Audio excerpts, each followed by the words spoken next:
ఆయన అలా రుచించబడ్డా.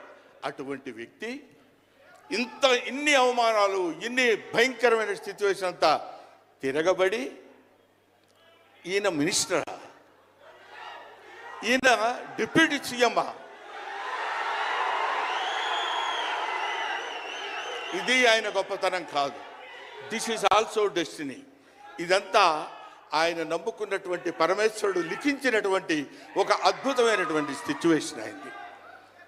అందువల్ల పవన్ కళ్యాణ్ గారు బతుకు మీది చావు మీది, బతుకంతా దేశానిది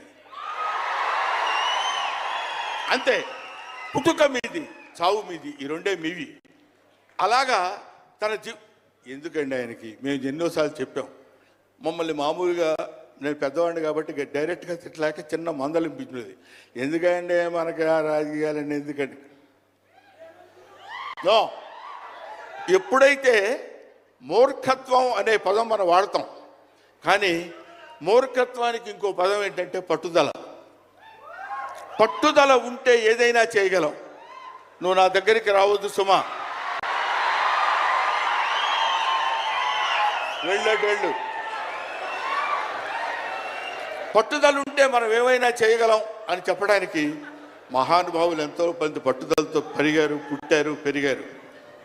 ఒక లాల్ బహదూర్ శాస్త్రి పట్టుదల, ఎడం చేత్తో కుడి చేత్తో పుస్తకాలు పట్టుకొని ఎడని చేత్తో గంగానది ఈదుకుంటూ వెళ్ళి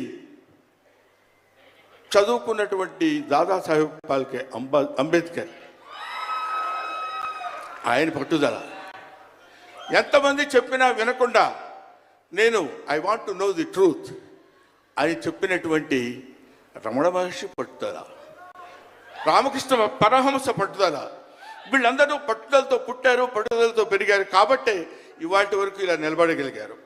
ఇప్పుడు నేను చెప్పేది, రేపొద్దున ఆయన ఎంత గొప్పవాడు అవుతాడనేది మనం నిర్ణయించలేము, మన చేతుల్లో లేదు.